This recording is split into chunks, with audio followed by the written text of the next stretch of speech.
Bismillahirrahmanirrahim. Assalamu alaikum.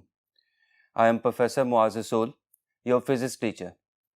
आइए chapter 15 का first half discuss करते हैं। आप सबको अच्छे तरीके से पता है कि चैप्टर 15 का नाम है इलेक्ट्रोमैग्नेटिक इंडक्शन और ये एक फिनोमिनन का भी नाम है जो माइकल फैराडे और जोसेफ हेनरी ने 1831 में डिस्कवर किया था। जब भी किसी कंडक्टर में से पास होने वाला मैग्नेटिक फ्लक्स चेंज होता है तो कंडक्टर में एक वोल्टेज पैदा हो जाता है, एक ईएमएफ पैदा हो जाती है। ये ईएमएफ कहलाती है इंड्यूस्ड ईएमएफ और ये ईएमएफ उस कंडक्टर में एक करंट फ्लो करवाना शुरू कर देती है जो कहलाता है इंड्यूस्ड करंट और ओवरऑल ये फिनोमिनन इलेक्ट्रोमैग्नेटिक इंडक्शन कहलाता है। अब यहां पे 2 या 3 बातें हम लोगों ने अपने ज़हन में रखनी है। मैग्नेटिक फ्लक्स का पास करना ईएमएफ पैदा नहीं करेगा, मैग्नेटिक फ्लक्स का ना पास करना ईएमएफ पैदा नहीं करेगा, बल्कि पास होते फ्लक्स का लगातार चेंज होना, तब्दील होना ईएमएफ पैदा करेगा। ईएमएफ उस वक्त तक पैदा होती रहेगी जब तक फ्लक्स चेंज होता रहेगा। जो ही फ्लक्स चेंज होना बंद होगा ईएमएफ भी पैदा होना बंद हो जाएगी। अब इसका मतलब यह हुआ कि बढ़ता हुआ फ्लक्स भी ईएमएफ पैदा करेगा और करंट पैदा करेगा और कम होता हुआ फ्लक्स भी ईएमएफ पैदा करेगा और करंट पैदा करेगा। लेकिन दोनों करंट्स यानी एक वो करंट जो बढ़ते हुए फ्लक्स की वजह से पैदा हो रहा है और एक वो करंट जो कम होते हुए फ्लक्स की वजह से पैदा हो रहा है, ये दोनों करंट्स डायरेक्शन में एक दूसरे से ऑपोजिट होंगे। करंट कितना पैदा होगा ये इस बात पर डिपेंड करेगा कि कंडक्टर की रेजिस्टेंस क्या है। चूंकि करंट कंडक्टर की रेजिस्टेंस के इनवर्सली प्रोपोर्शनल है। प्रोपोर्शनैलिटी साइन इक्वालिटी साइन से रिप्लेस होता है और साथ में कांस्टेंट आता है E। तो यहां से ओहम्स लॉ से मिलती जुलती फॉर्म बन जाती है E equals IR। I conductor में इंड्यूस होने वाला करंट है, R कंडक्टर की रेजिस्टेंस है और E कंडक्टर में इंड्यूस्ड होने वाली EMF है। अब ये जो E है ये इस फॉर्मूला में एज अ कांस्टेंट आ रहा है। इसका मतलब इंड्यूस EMF कंडक्टर की रेजिस्टेंस या रेजिस्टिविटी पे डिपेंड नहीं करेगी। तो फिर सवाल ये पैदा होता है कि इंड्यूस ईएमएफ बढ़ाने या कम करने के लिए या तब्दील करने के लिए हमें करना क्या पड़ेगा, क्योंकि I और R के चेंज होने से इंड्यूस ईएमएफ नहीं चेंज होने वाली। तो इसका आंसर भी आपकी टेक्स्ट बुक में लिखा हुआ है कि 3 तरीके हैं जिनसे आप इंड्यूस ईएमएफ में इजाफा कर सकते हैं। नंबर 1, कंडक्टर और मैग्नेटिक फील्ड के दरमियान रिलेटिव वेलोसिटी में इजाफा करके यानी V में इजाफा करके। नंबर 2, कंडक्टर में मौजूद नंबर ऑफ टर्न्स में इजाफा करके या कंडक्टर को किसी ऐसे कंडक्टर से रिप्लेस करके जिसमें नंबर ऑफ लूप्स या नंबर ऑफ टर्न्स ज्यादा हो यानी N में इजाफा करके। और number 3, stronger magnetic field use करके यानी आप अप्लाइड मैग्नेटिज्म की स्ट्रेंथ पहले के मुकाबले में ज्यादा स्ट्रॉन्ग यूज करें। यानी पहले अगर आप 2 टेस्ला की मैग्नेटिक फील्ड यूज करके उसमें चेंज ला के ईएमएफ पैदा कर रहे हैं, तो अब अगर आप 3 या 4 टेस्ला की मैग्नेटिक फील्ड पैदा करके उसमें चेंज ला के इंड्यूस ईएमएफ पैदा करेंगे तो इंड्यूस ईएमएफ की वैल्यू में इजाफा होगा यानी बी में इजाफा करके। तो ये वो 3 तरीके हैं कि जिनसे आप इंड्यूस्ड ईएमएफ में इजाफा कर सकते हैं। इस चैप्टर का सबसे पहला टॉपिक जो हम लोगों ने डिस्कस करना है वो है मोशनल ईएमएफ। जब भी कोई कंडक्टर मैग्नेटिक फील्ड के अक्रॉस मूव करता है, जब भी कोई कंडक्टर मैग्नेटिक फील्ड के अक्रॉस मूव करता है तो कंडक्टर में से गुजरने वाला मैग्नेटिक फ्लक्स चेंज होना शुरू हो जाता है जिससे कंडक्टर में एक ईएमएफ इंड्यूस हो जाती है। इस ईएमएफ के पैदा होने की वजह कंडक्टर का मैग्नेटिक फील्ड के अक्रॉस मूव करना है यानी ईएमएफ के पैदा होने की वजह कंडक्टर की मोशन है। ऐसी ईएमएफ जो कंडक्टर की मोशन की वजह से पैदा हो वो मोशनल ईएमएफ कहलाती है। इसका मतलब एक बड़ा ऑब्वियस सा रूल यहां पे आ गया, जो कि अगर मैं यहां पे डिस्कस कर दूं तो थोड़ा सा आपके लिए भी बात आसान हो जाएगी कि स्टेशनरी रॉड में मोशनल ईएमएफ इंड्यूस नहीं की जा सकती, क्योंकि स्टेशनरी रॉड के लिए वेलोसिटी का फैक्टर 0 होता है, जो हम आगे जाके अभी देखते हैं कि अगर वेलोसिटी नहीं होगी तो मोशनल ईएमएफ नहीं पैदा हो सकती। यानी स्टेशनरी रॉड में ईएमएफ तो इंड्यूस हो सकती है, लेकिन स्टेशनरी रॉड में मोशनल ईएमएफ इंड्यूस्ड नहीं हो सकती। इसको समझने के लिए फर्स्ट करें कि हमारे पास दो कंडक्टिंग रेल्स हैं, इनके ऊपर एक कंडक्टर रखा गया है और लूप को बंद किया गया है एक गैल्वानोमीटर से। आपको क्लोज लूप बनता दिखाई दे रहा है और हमने एक perpendicular magnetic field white board की तरफ यानी into the plane of the page या पेपर या बोर्ड अप्लाई की है। अब अगर मैं सडनली क्या करूं कि इस रॉड को राइट साइड पे मूव करवाना शुरू कर दूं, यानी इस रॉड को यूं पकड़ के दाईं तरफ मूव करवाना शुरू कर दूं, तो आप देख सकते हैं कि इस लूप के एरिया में इजाफा होना शुरू हो जाएगा।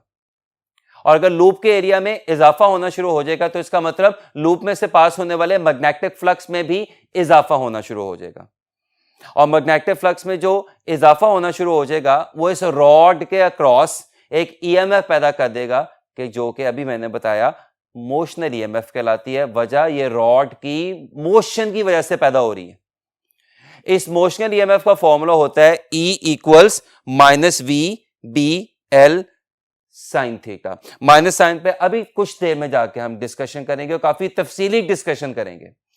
V कंडक्टर या इस रॉड की वेलोसिटी है, B अप्लाइड मैग्नेटिक फील्ड है, L कंडक्टर की लेंथ है और थीटा वेलोसिटी और मैग्नेटिक फील्ड यानी V और B के दरमियान बनने वाला एंगल है। अब शायद आपको बात ज्यादा अच्छे तरीके से समझ आ जाए कि स्टेशनरी रॉड में ईएमएफ तो इंड्यूस हो सकती है, लेकिन स्टेशनरी रॉड में मोशनल ईएमएफ इंड्यूस नहीं हो सकती, क्योंकि स्टेशनरी रॉड के लिए वेलोसिटी का फैक्टर 0 होगा।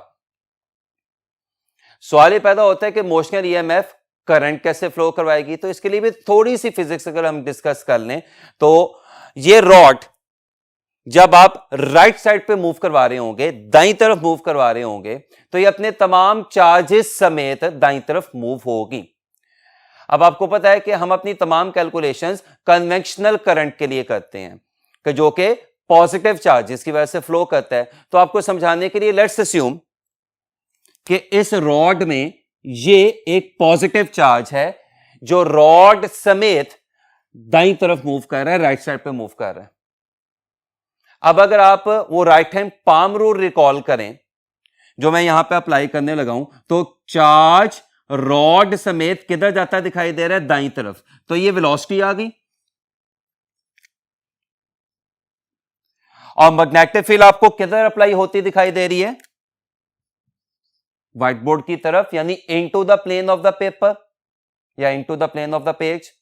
अब अगर मैं यहां पे राइट हैंड रूल लगाऊं तो थंब किसको शो करता है, वेलोसिटी को। तो ये आ गया थंब। मैग्नेटिज्म, अप्लाइड मैग्नेटिज्म यानी फिंगर्स किधर को जाएंगी, व्हाइट बोर्ड की तरफ। तो आप देख सकते हैं कि मेरी पाम का यानी हथेली का वेक्टर एरिया ऊपर की तरफ जाता दिखाई दे रहा है। इसका मतलब क्या होगा, इस पॉजिटिव चार्ज पे जो मैग्नेटिक फोर्स लगेगी वो ऊपर की तरफ लगेगी।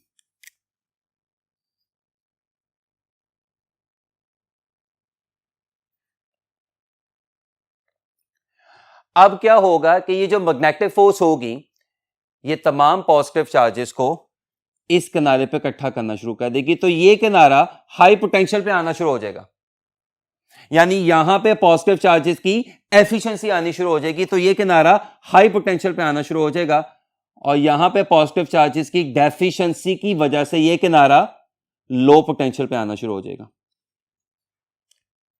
नतीजा, रॉड का एक किनारा सेल के एनोड की तरह बिहेव करना शुरू कर देगा, रॉड का दूसरा किनारा सेल के कैथोड की तरह बिहेव करना शुरू हो जाएगा और एक पोटेंशियल डिफरेंस पैदा हो जाएगा, एक इलेक्ट्रिक फील्ड पैदा हो जाएगी, एक इलेक्ट्रिक फोर्स पैदा हो जाएगी। और आप सबको पता है कि पॉजिटिव चार्जेस की इलेक्ट्रिक फोर्स पॉजिटिव से नेगेटिव की तरफ होती है, यानी हाई पोटेंशियल से लो पोटेंशियल की तरफ होती है। यानी अगर मैं इन चार्जेस पे लगने वाली मैग्नेटिक फोर्स बनाऊं तो वो तो ऊपर की तरफ लग रही है, लेकिन अगर मैं इन चार्जेस पे लगने वाली इलेक्ट्रिक फोर्स लगाऊं तो वो मुझे नीचे की तरफ लगती दिखाई देगी। इनिशियली एक इक्विलिब्रियम मेंटेन हो जाएगा कि जिसमें इलेक्ट्रिक फोर्स और मैग्नेटिक फोर्स कि जिसको आप एफ एम से भी रिप्रेजेंट कर सकते हैं और एफ बी से भी रिप्रेजेंट कर सकते हैं, ये एक दूसरे के इक्वल हो जाएंगी। लेकिन जैसे जैसे आप रॉड को राइट साइड पर यानी दाईं तरफ मूव करवाते जाएंगे, वैसे वैसे यहां पे पॉजिटिव चार्जेस की एफिशिएंसी बढ़ती जाएगी, यहां पे पॉजिटिव चार्जेस की डेफिशिएंसी बढ़ती जाएगी। इवेंचुअली इक्विलिब्रियम मैग्नेटिक फोर्स के हक में डिस्टर्ब हो जाएगा और एक एंटी क्लॉकवाइज करंट फ्लो करना शुरू कर देगा। और ये करंट कब तक फ्लो करता रहेगा? जाहिर सी बात है, जब तक आप रॉड को मूव करवाते रहेंगे। तो इस करंट के फ्लो करने की वजह बेसिकली यही मोशनल ईएमएफ है। अब इससे पहले कि मैं इसके अगले एमसीक्यू की तरफ जाऊं, जाहिर सी बात है कि यहां पे 2 या 3 बड़े ऑब्वियस से रिजल्ट्स आपको लगते दिखाई दे रहे हैं। वो क्या कि ये जो मोशनल ईएमएफ है ये आपको वेलोसिटी के डायरेक्टली प्रोपोर्शनल दिखाई दे रही है, ये आपको अप्लाइड मैग्नेटिज्म के भी डायरेक्टली प्रोपोर्शनल दिखाई दे रही है, ये आपको कंडक्टर की लेंथ के भी डायरेक्टली प्रोपोर्शनल दिखाई दे रही है। लेकिन शायद जो सबसे अहम बात है वो V और B के दरमियान बनने वाला एंगल है। V और B के दरमियान बनने वाला एंगल अगर 90 होगा तो आप सबको पता है कि sin 90 1 होता है, तो मोशनल ईएमएफ मैक्सिमम हो जाएगी। यानी मैक्सिमम मोशनल ईएमएफ का फॉर्मूला VBL होता है अगर हम माइनस साइन को इग्नोर कर दें। लेकिन अगर V और B के दरमियान बनने वाला एंगल 0 डिग्री हो जाए तो फिर साइन 0 होता है, तो फिर कोई मोशनल ईएमएफ इंड्यूस नहीं होगी। और इसी तरह अगर V और B के दरमियान बनने वाला एंगल 180 डिग्री हो जाए तो साइन 180 डिग्री भी 0 होता है, कोई मोशनल ईएमएफ इंड्यूस नहीं होगी।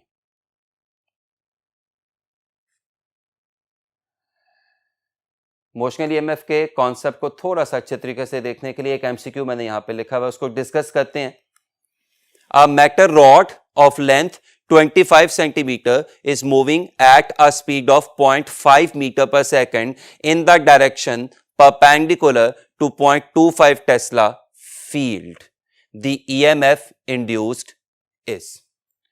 अब इस एमसीक्यू में फॉर्मूला को इतना बहुत बड़ा इशू नहीं है। आप सबको पता है कि यहां पे फॉर्मूला कौन सा लगना है? E equals VBL।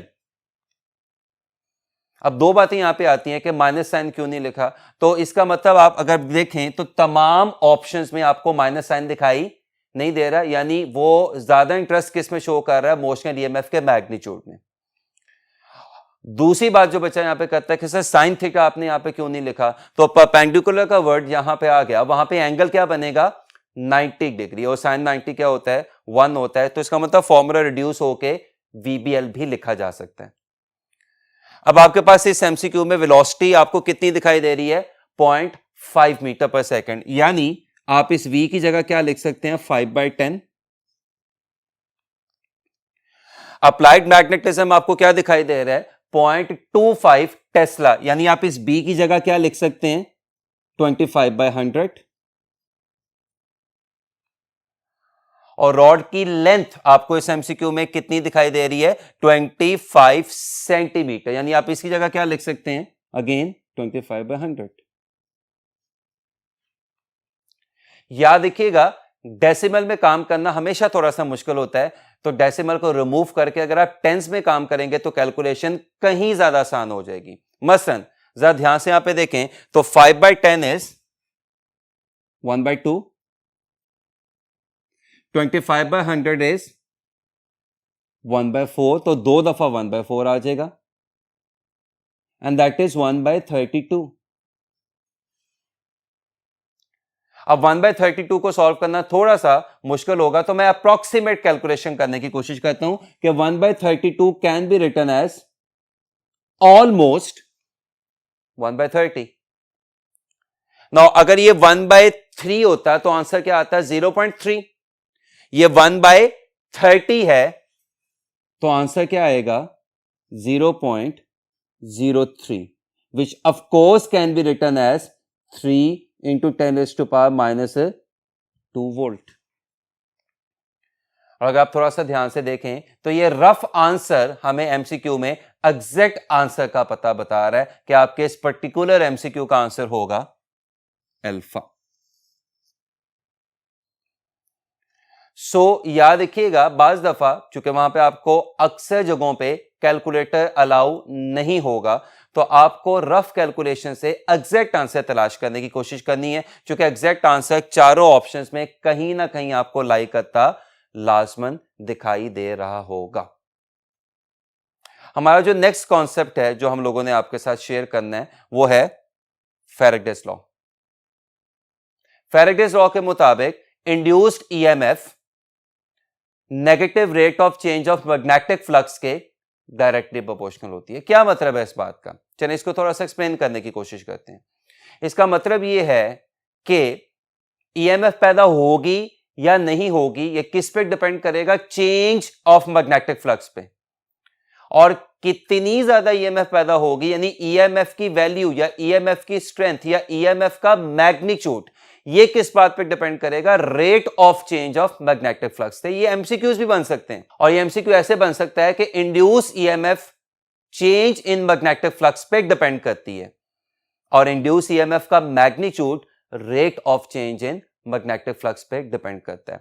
White board पे मैंने फैराडेस लॉ की मैथमेटिकल फॉर्म भी लिखी हुई है, E equals -n delta phi over delta T. इसमें n कंडक्टर की नंबर ऑफ टर्न्स हैं और delta phi over delta T rate of change of magnetic flux है, और E उस कंडक्टर में इंड्यूस्ड होने वाली इंड्यूस्ड ईएमएफ है। यहां से मेरे ख्याल से आपको काफी क्लियरली दिखाई दे रहा है कि जितना तेजी से फ्लक्स चेंज होगा उतनी ज्यादा ईएमएफ इंड्यूस होगी, और अगर फ्लक्स जरा स्लोली चेंज हो रहा है तो ईएमएफ भी कम इंड्यूस्ड होगी, और अगर फ्लक्स चेंज नहीं हो रहा तो ईएमएफ इंड्यूस्ड नहीं होगी। अगेन यहां पे मैं थोड़े से जुमले फिर वही बोलूंगा कि माइनस साइन को थोड़ा सा आगे जाके काफी डिटेल तरीके से डिस्कस करेंगे। अब याद रखिएगा कि एमसीक्यू के पॉइंट ऑफ व्यू से यहां से आप बहुत सारे फॉर्मूलाज भी बना सकते हैं। मसलन ये फॉर्मूला आपको क्या शो करता दिखाई दे रहा है, इंड्यूस्ड ईएमएफ। अब अगर मैं यहां से इंड्यूस्ड करंट का फॉर्मूला बनाऊं तो वो कैसे बनेगा, I equals E over R, R वैसे का वैसा, और मैं इस E की जगह क्या रिप्लेस कर सकता हूं, -n delta phi over delta T. तो ये formula -n delta phi over delta T किसका बन गया, इंड्यूस्ड ईएमएफ का, और ये formula -n delta phi over delta T into R, ये फॉर्मूला किसका बन गया, इंड्यूस्ड करंट का। और यहां से आप इंड्यूस्ड चार्ज का भी फॉर्मूला बना सकते हैं। वो कैसे बन सकता है, थोड़ा सा ध्यान से देखें। ये टाइम इधर क्या हो रहा है, डिवाइड, ये अगर उधर जाके आई से क्या हो जाए, मल्टीप्लाई, तो क्या बन जाएगा, IT, और IT आप सबको पता है किसके बराबर होता है, चार्ज के। तो इंड्यूस्ड चार्ज का फॉर्मूला क्या होगा, -n delta phi over R. आप देख सकते हैं ये तीन अलग अलग एमसीक्यूज हैं जो शायद यहां पे एमसीक्यूज की शक्ल में लिखे नहीं गए, लेकिन एमसीक्यूज की शक्ल में जाहिर सी बात है पूछे जा सकते हैं। इंड्यूस्ड ईएमएफ का फॉर्मूला, इंड्यूस्ड करंट का फॉर्मूला और इंड्यूस्ड चार्ज का फॉर्मूला।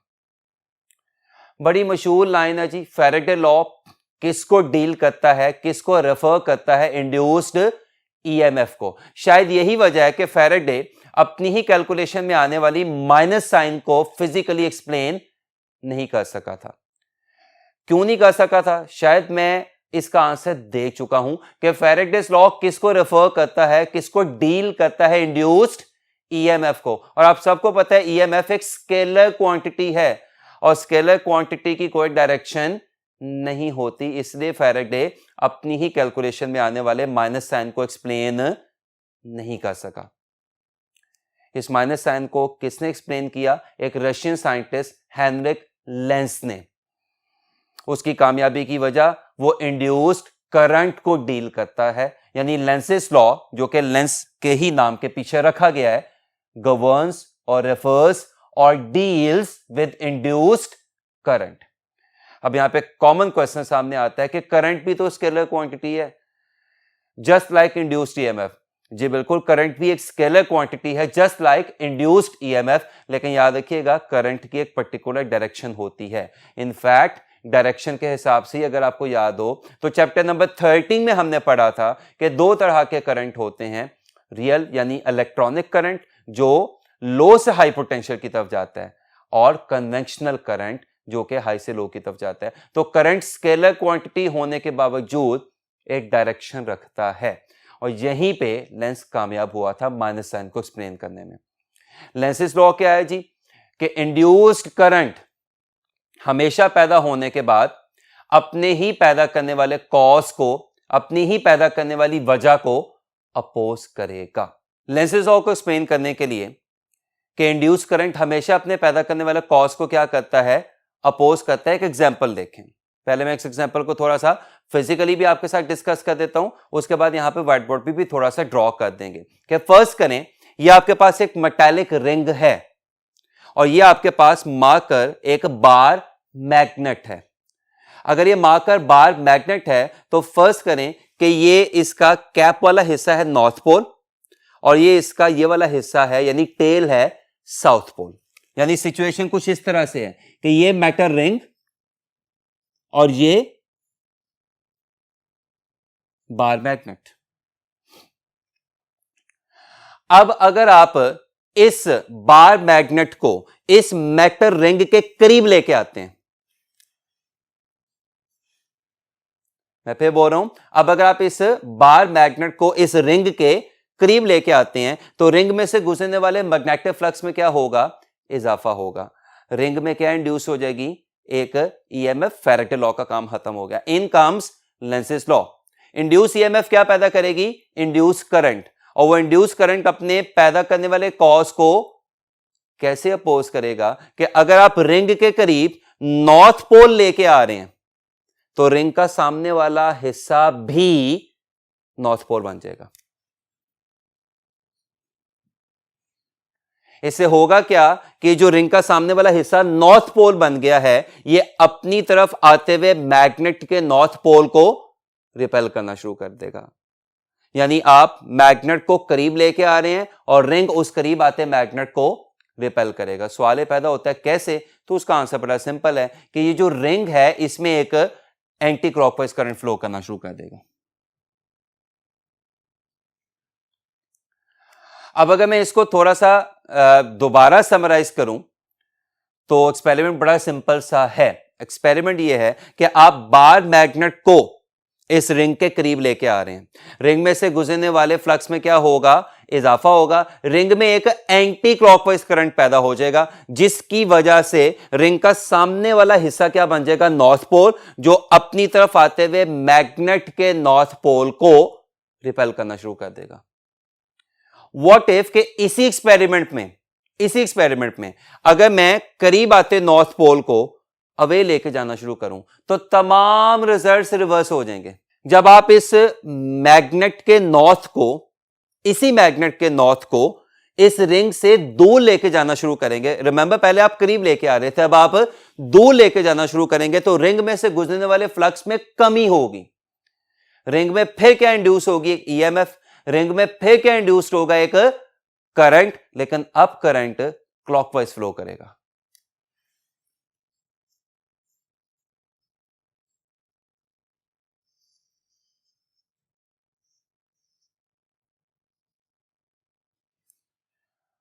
इसका क्या मतलब हुआ कि अब अगर रिंग में करंट क्लॉकवाइज फ्लो करेगा तो इसका मतलब ये हुआ कि रिंग का सामने वाला पोल साउथ बन जाएगा।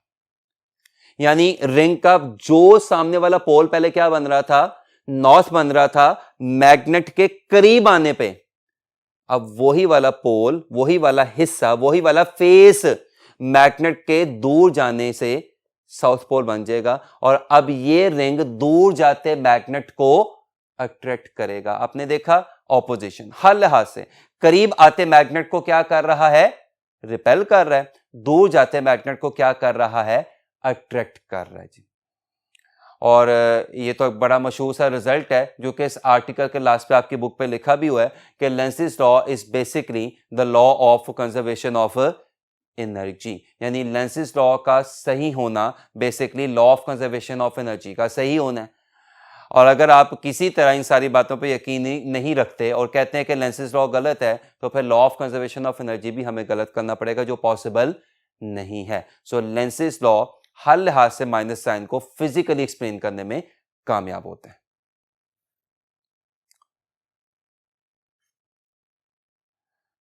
बात को थोड़ा सा और आगे लेके चलते हैं और एक एमसीक्यू यहां पे डिस्कस करने की कोशिश करते हैं जो मैंने यहां पे लिखा हुआ है।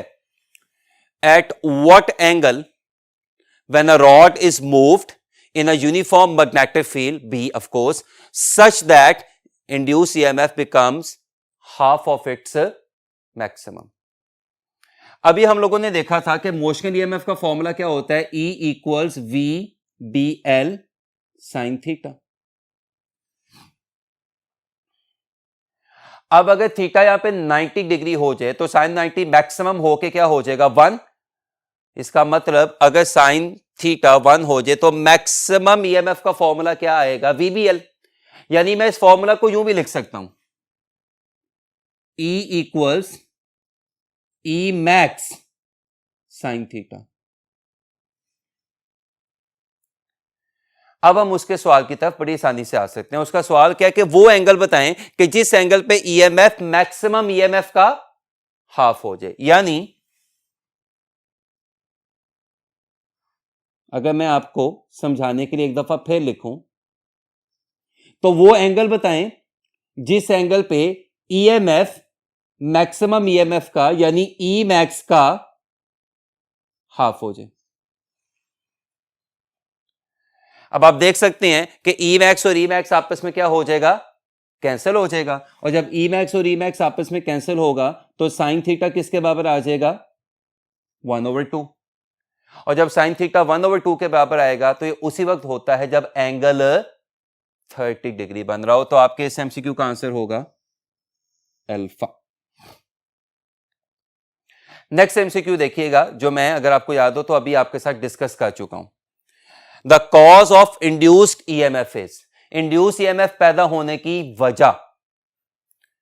Option A rate of change of flux, option B increase in flux, option C decrease in flux, option D change in flux. अब अपेरेंटली चारों ऑप्शंस आपको सही दिखाई दे रही हैं, लेकिन MCQ is not about finding the correct answer.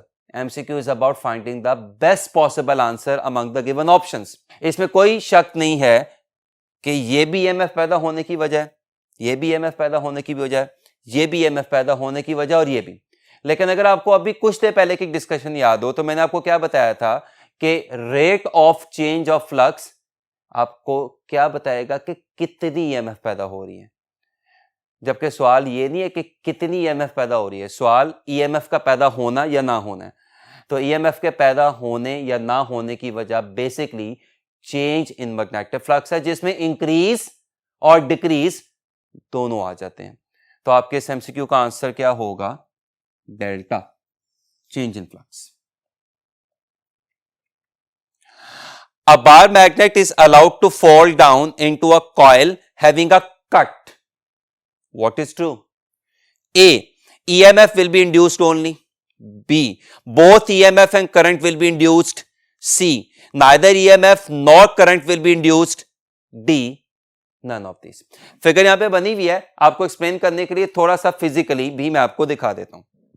फर्ज करें कि ये आपके पास एक वही कॉइल है कि जो मुकम्मल नहीं है बल्कि उसमें कट पड़ा हुआ है, और ये आपके पास वो मैग्नेट है जो आपको ऊपर दिखाई दे रहा है कि जिसका नीचे वाला पोल नॉर्थ है, ऊपर वाला पोल साउथ है। अचानक हमने क्या किया, जैसा कि सवाल में भी उसने क्या किया हुआ है, मेंशन किया हुआ है कि इस मैग्नेट को छोड़ दिया। अब जब आप ये मैग्नेट को छोड़ेंगे तो ये इस कट वाली कॉइल के करीब आना शुरू हो जाएगा।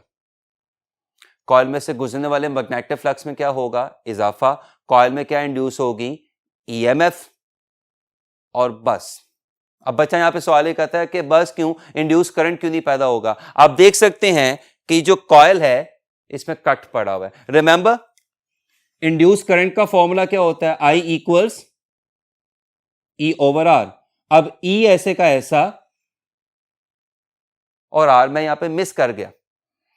ये जो कॉइल है इसमें कट पड़ा हुआ है, इसका मतलब पता क्या है? ये एक ओपन सर्किट को शो कर रही है और आप सबको पता है करंट एंड इलेक्ट्रिसिटी में कि ओपन सर्किट की रेजिस्टेंस इंफिनिटी होती है। और ये तो मैथ का बड़ा एक सिंपल सा रूल है कि something over infinity is zero. इसका मतलब आपके इस पर्टिकुलर एमसीक्यू में याद रखिएगा, ईएमएफ तो पैदा होगी लेकिन करंट पैदा नहीं होगा। तो आपके इस एमसीक्यू का आंसर क्या होगा? अल्फा। अब याद रखिएगा, आप किसी भी एमसीक्यू की अच्छे तरीके से प्रैक्टिस कब कर सकते हैं? जब आप एक एमसीक्यू से वैसे मिलते जुलते एमसीक्यू बनाना शुरू कर दें।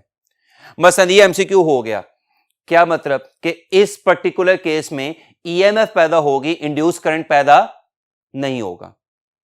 तो अब अगला सवाल ये पैदा हो सकता है, तो फिर ये मैग्नेट कैसे गिरेगा? क्योंकि ये मैग्नेट ऊपर से नीचे आ रहा है और नीचे पड़ी हुई कट वाली कॉइल में कोई इंड्यूस करंट पैदा नहीं हो रहा। इसका मतलब कोई लेंसेज लॉ का इफेक्ट नहीं आएगा। इसका मतलब इस गिरते हुए मैग्नेट को किसी किस्म की कोई ऑपोजिशन का सामना नहीं करना पड़ेगा। इसका मतलब इस मैग्नेट का एक्सेलरेशन ग्रेविटेशनल एक्सेलरेशन के बराबर होगा, यानी ये फ्री फॉल करेगा। अब ऑब्वियसली आप देख सकते हैं कि मैंने एक एमसीक्यू से दो एमसीक्यू बना दिए। अब यहां से एक तीसरा एमसीक्यू भी बनाया जा सकता है कि व्हाट इफ ये कॉइल मुकम्मल होती।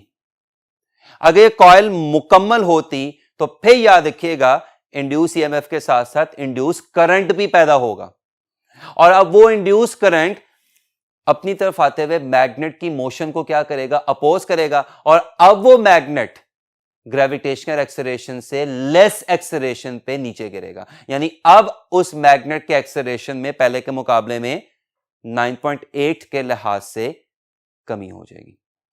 और बाकी बातें को बड़ी ऑब्वियस हैं।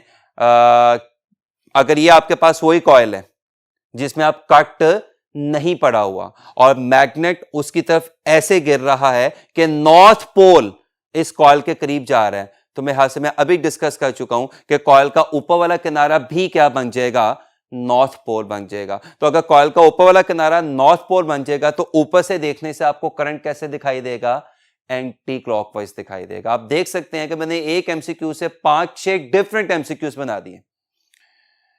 अगर इसी कंडक्टर में इसी कॉइल में आपको ऊपर से देखने से एंटी क्लॉकवाइज करंट दिखाई दे रहा है, तो याद रखिएगा ये रूल पहले भी डिस्कस हो चुका है कि इसी कंडक्टर में इसी कॉइल में नीचे से देखने से आपको वही करंट क्लॉकवाइज दिखाई देगा। क्योंकि देखने की ऑब्जर्वेशन अगर रिवर्स होगी तो आपको रिजल्ट भी रिवर्स मिलेगा।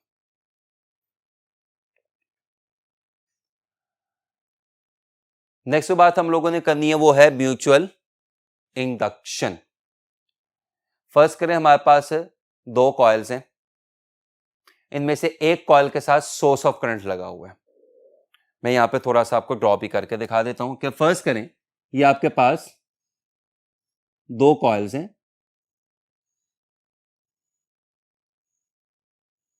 इस कॉइल के साथ एक सोर्स ऑफ करंट लगा हुआ है, ठीक हो गया। और ये आपके पास एक दूसरी कॉइल है जो उसके बिल्कुल करीब पड़ी हुई है, लेकिन उसके साथ किसी किस्म का कोई सोर्स ऑफ करंट नहीं लगा हुआ। इनफैक्ट एक सिंपल गैल्वेनोमीटर लगा हुआ है। अब अगर मैं यहां पे इस कॉइल को आपके साथ डिस्कस करूं तो this is known as a primary coil, कि जिसके साथ सोर्स ऑफ करंट लगा हुआ है, और दूसरी कॉइल कि जो प्राइमरी कॉइल के करीब पड़ी हुई है और उसके साथ कोई सोर्स ऑफ करंट नहीं लगा हुआ, वो क्या कहलाती है? वो सेकेंडरी कॉइल कहलाती है। अब अगर मैं इस प्राइमरी कॉइल के सर्किट में एक रेजिस्टर लगा दूं, एक वेरिएबल रेजिस्टर लगा दूं,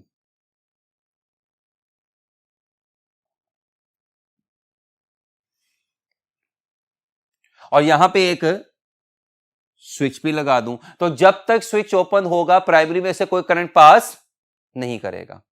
अब अचानक मैंने क्या किया कि इस प्राइमरी के स्विच को क्लोज कर दिया। जो ही मैं प्राइमरी के स्विच को क्लोज करूंगा, ये सर्किट क्या हो जाएगा? क्लोज हो जाएगा। और इस सर्किट में यानी प्राइमरी कॉइल में क्या फ्लो करना शुरू कर देगा? एक करंट, प्राइमरी क्या पैदा करेगी, एक मैग्नेटिक फील्ड। और चूंकि दोनों कॉइल्स एक दूसरे के काफी करीब हैं, तो वो जो प्राइमरी की पैदा की हुई मैग्नेटिक फील्ड है, वो जो प्राइमरी का पैदा किया हुआ फ्लक्स है, वो प्राइमरी के साथ साथ सेकेंडरी में से भी पास करेगा। अब अगर मैं किसी तरह इस वेरिएबल रेजिस्टर की मदद से प्राइमरी में से गुजरने वाले करंट में तब्दीली लाना शुरू करूं, चेंज लाना शुरू करूं, वो चेंज कैसे लाई जा सकती है कि अगर आप रेजिस्टेंस में इजाफा कर रहे हैं तो प्राइमरी में से गुजरने वाला करंट कम होना शुरू हो जाएगा एंड वाइस वर्सा। तो अगर मैं किसी तरह इस वेरिएबल रेजिस्टर की मदद से प्राइमरी में से गुजरने वाला करंट चेंज करना शुरू करूं, तो प्राइमरी एक वेरिएबल मैग्नेटिक फ्लक्स पैदा करना शुरू करेगी। और ये वेरिएबल मैग्नेटिक फ्लक्स जब किससे पास करेगा, सेकेंडरी से पास करेगा, तो सेकेंडरी में क्या इंड्यूस हो जाएगी, एक ईएमएफ।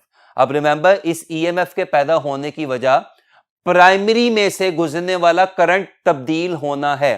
तो वो फिनोमिना कि जिसमें एक कॉइल में से तब्दील होता करंट दूसरी कॉइल में इंड्यूस करंट पैदा कर दे, वो फिनोमिना क्या कहलाता है, म्यूचुअल इंडक्शन कहलाता है। म्यूचुअल इंडक्शन एक प्रॉपर्टी है, महसूस की जा सकती है, मेजर नहीं की जा सकती। तो हम क्या करते हैं कि इसको मेजर करने के लिए हम एक कोएफिशिएंट डिफाइन करवा देते हैं, which is known as coefficient of mutual induction या म्यूचुअल इंडक्टेंस। ये कोई पहली दफा नहीं हुआ।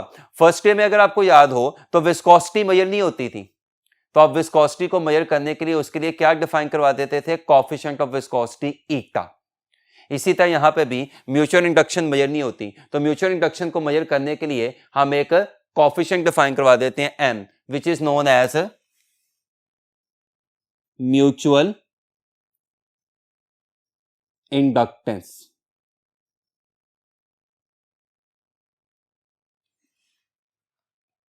Mutual inductance of the two coils is basically the ratio of induced EMF in secondary coil to the rate of change of current in primary coil.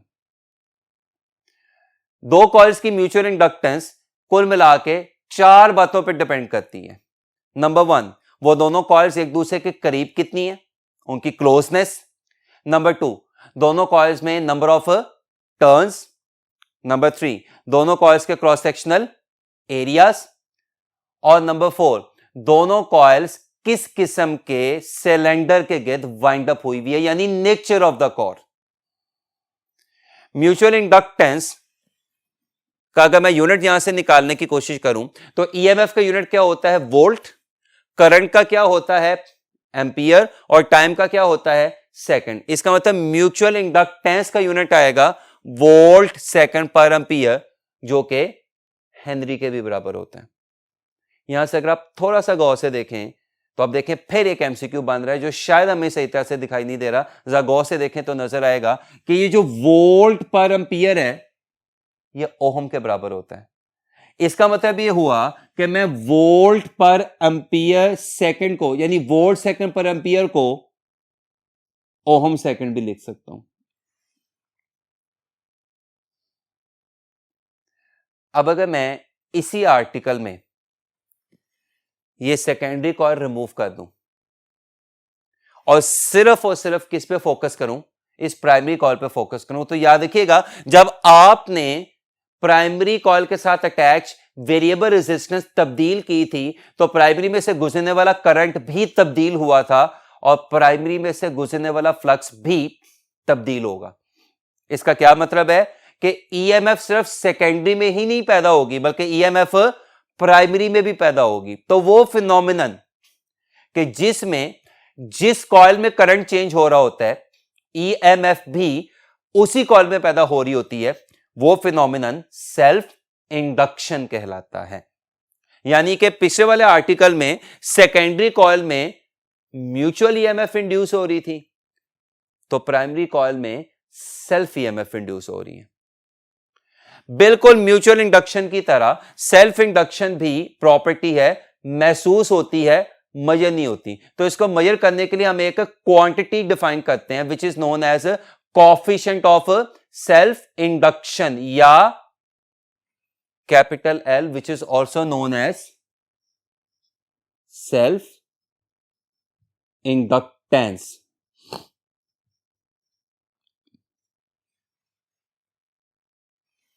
It is a ratio of induced EMF in a coil to the rate of change of current in the same coil. किसी भी coil की self inductance 3 बातों पर depend करती है. Number 1, उस coil में number of turns कितनी है. नंबर 2, उस कॉइल का क्रॉस सेक्शनल एरिया कितना है. और नंबर 3, वो कॉइल किस किस्म के कोर के गिर्द वाइंड अप हुई है, लिपटी हुई है. याद रखिएगा, सेल्फ इंडक्टेंस का यूनिट भी वही होता है जो म्यूचुअल इंडक्टेंस का होता है, यानी हेनरी वोल्ट सेकंड पर एम्पियर. अब यहां से 1 हेनरी को डिफाइन करने के 2 तरीके आ जाएंगे. आप म्यूचुअल इंडक्शन की शक्ल में भी 1 हेनरी को डिफाइन कर सकते हैं और आप सेल्फ इंडक्शन की शक्ल में भी 1 हेनरी को डिफाइन कर सकते हैं. बस म्यूचुअल इंडक्शन की शक्ल में 1 हेनरी कैसे डिफाइन होगा कि अगर प्राइमरी में से गुजरने वाले करंट का rate of change 1 ampere per 1 second हो और उसकी वजह से सेकेंडरी में 1 वोल्ट ईएमएफ पैदा हो जाए, तो दोनों कॉइल्स की म्यूचुअल इंडक्टेंस 1 हेनरी होगी.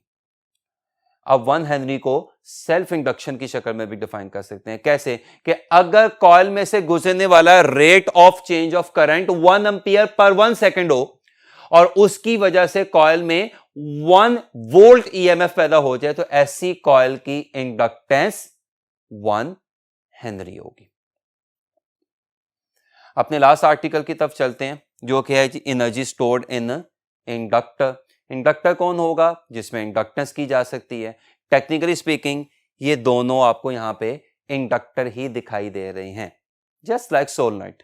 बस इंडक्टर बनाते हुए 2 या 3 बातों का ख्याल क्या रखा जाता है. नंबर 1, एक तो जो कोर है वो सॉफ्ट आयरन का यूज होगा.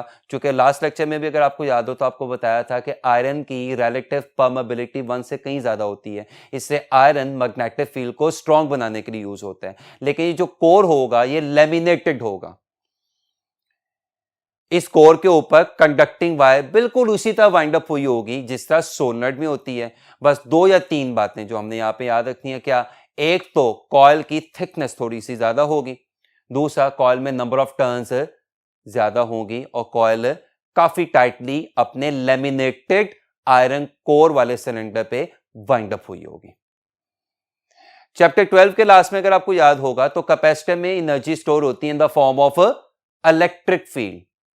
इंडक्टर में भी एनर्जी स्टोर होती है in the form of magnetic field. Even formula भी मिलते जुलते हैं. मसलन कैपेसिटर में स्टोर होने वाली एनर्जी का फॉर्मूला था, अगर आपको याद हो, हाफ CV². तो इंडक्टर में स्टोर होने वाली एनर्जी का फॉर्मूला है हाफ LI². इसमें L है इंडक्टेंस और I है इंडक्टर में से गुजरने वाला करंट. और इसी फॉर्मूला में जब आप कैलकुलेशन करके सॉल्व करते हैं तो ये फॉर्मूला बन जाता है हाफ B²/μ0 AL. इसमें B क्या है? इंडक्टर की पैदा की हुई मैग्नेटिक फील्ड. क्यों? चूंकि उसमें से जाहिर सी बात है क्या पास कर रहा है? करंट पास कर रहा है. μ0 परमेबिलिटी ऑफ फ्री स्पेस, पहले वाले लेक्चर में भी डिस्कस हो चुका है. A इंडक्टर के कोर का क्रॉस सेक्शनल एरिया और L इंडक्टर की लेंथ. अब अगर आप इस फैक्टर को थोड़ा सा ध्यान से देखें, A इंटू L, तो A into L is basically volume of inductor. अगर मैं इस वॉल्यूम को इधर ले जाऊं तो ये वॉल्यूम इधर आके U से यानी एनर्जी से क्या होगा? डिवाइड होगा और ये क्या बन जाएगा? U/AL, यानी energy per unit volume. Energy per unit volume is known as energy density, जिसको मैंने D से रिप्रेजेंट कर दिया. और ये किसके बराबर होगा? Half B²/μ0. आज की बात को वाइंड अप करने के लिए आज का लास्ट MCQ देखिएगा. Which of the following is a relation for self inductance. आप देख सकते हैं कि एंटी टेस्ट की क्लासेस में बाज दफा हमारे पास ये पूरा आर्टिकल करने का टाइम नहीं होता. क्योंकि अगर आपको याद हो तो इस रिजल्ट तक आते हुए भी कैलकुलेशंस होती थी और इस रिजल्ट से इस रिजल्ट तक आते हुए भी अच्छी खासी कैलकुलेशन होती थी. पूरा प्रॉपर आर्टिकल था. लेकिन यहां पे तो हमारे पास टाइम नहीं है, क्योंकि आपने कैलकुलेशंस की हुई है, हमने तो सब मेन रिजल्ट्स देखते हैं.